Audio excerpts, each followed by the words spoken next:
ব্লগটা স্টার্ট করলাম আমি একদম পরের দিন সন্ধ্যাবেলা থেকে। আমি এখানে চিলি এঁচোড় বানাবো বলে পুরো ম্যারিনেট করে রেখে দিয়েছিলাম আগে থেকেই। এখন পকোড়াগুলো ভেজে নেব। এই পর্যন্তই আমার কাজ, পরেরটা অনিমেষ করবে। কেমন আছো সবাই? পূজাস ডেলি ব্লগে তোমাদের সবাইকে ওয়েলকাম। আর ও আসতে লেট হচ্ছিল বলে আমি পেঁয়াজ আর ক্যাপসিকামগুলো ভাজতে দিয়ে দিয়েছি। আর এখানে দেখলে পকোড়াগুলো কত সুন্দর হয়েছে। তো এর মধ্যে ও এসেও গেছিলো, আর এসেই দেখো রান্নাঘরে ঢুকে পড়েছে। ওর রান্নাবান্নার দিকে নেশা প্রচুর, মানে রান্নার দিকে ইন্টারেস্ট প্রচুর ওর। তো এসে ও আর কি এটা ভেজে নিয়ে একদম যা যা সস লাগে সব কিছু সস টস দিয়ে ও পুরো রেডি করে নিয়েছে। এবার শুধু পকোড়াগুলোকে দিয়ে মানে ফুটিয়ে নিলেই পুরো আর কি রেডি হয়ে যাবে। আর এর আগের দিনে যখন খেতে বসে আমি বলেছিলাম যে চিলি এঁচোড় বানাবো, অনিমেষ আর আমার পিসির ছেলে দুজনেই নাক ছিটকে ছিল যে চিলি এঁচোড় আবার হয় নাকি, ওটার টেস্ট ভালো হবে না, খেতে ভালো হবে না, বৌদি করো না, এরকম সব কথা শুনিয়েছিল। যাই হোক, পকোড়া খেয়ে দুজনেরই মন পেয়ে গেছি। পকোড়া খেয়ে যখন ভালো বলেছে, নিশ্চয়ই চিলি এঁচোড়টা মানে লাস্ট খেয়ে আর কি ভালোই বলবে। আর ওকে আমি বলছিলাম যে একটু ক্যামেরার দিকে তাকাও, তোমাকে দেখাই মানে সবাইকে, আমার ফ্রেন্ডদেরকে, যে তুমি কতটা ঘেমে নিয়ে রান্না করছো। প্রচুর আর কি গরম ঘরটায়, আর এমনিতেও গরম এখানে ভালোই পড়েছে। তো এই হচ্ছে চিলি এঁচোড়ের ফাইনাল লুক। আর ও একটু ড্রাই রেখেছে, ও একটু ড্রাই চিলি চিকেন পছন্দ করে, ওই জন্য একটু ড্রাই রেখেছে। বললো বৌদি জুস করো না, ভাল লাগবে না, তো ওই জন্য একটু ড্রাই রেখেছে। কারণ যেহেতু আর ও এটা করতে করতে আমি এখানে রেডি করে ফেলেছি রায়তা, কারণ ওই যে আছে আগের দিনের বাসি বিরিয়ানি, তো সেটার জন্য আমি রায়তাটাও রেডি করে নিয়েছি। আর আমার বিরিয়ানিটাও গরম করা হয়ে গেছে, আমি একটু দমে বসিয়ে দিয়েছিলাম, গরম করা হয়ে গেছে।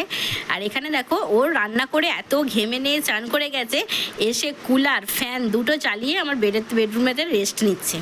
ওকে আমি মানে ওকে তখন আমি বলছি যে তোমার এত গরম লেগেছে যে তুমি এখানে এসে কুলার চালিয়ে শুয়ে পড়েছো, তাহলে ভাবো যে আমরা সারাদিনে কতটা কষ্ট করি।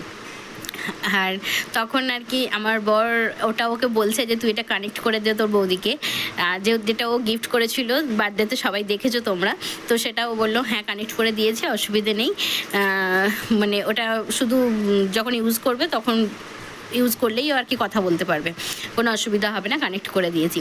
আর এখন আমি আর আমার বর দুজনেই ওকে লেগপুল করছিলাম যে এরকম হ্যাঁ কুলার চালিয়ে তুমি এখানে শুয়েছো, কে শুতে বলেছে। আমি তো বেশি ওকে আরও বেশি লেগপুল করছিলাম যে তুমি চান করেছো কি না, ঘাম গায়ে তুমি মানে অফিস থেকে এসে ডাইরেক্ট আমার ঘরে শুয়ে পড়েছো কি না। দেখো ওকে এত লেগপুল করেছে, উঠে বসে পড়েছে।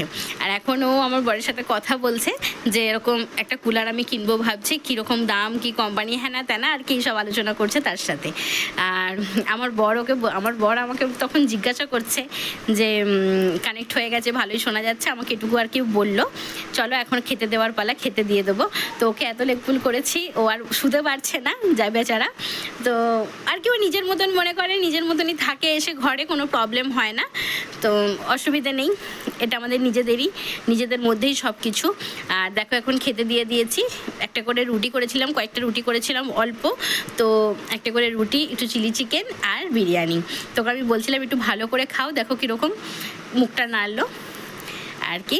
এই হচ্ছে আমাদের রাত্রের মেনু, রাত্রের খাবার দাবার এই পর্যন্ত। আর এই যে বাসি বিরিয়ানি আমি গরম করে নিয়ে চলে এসেছি, তার সাথে আছে রায়তা আর সালাদ।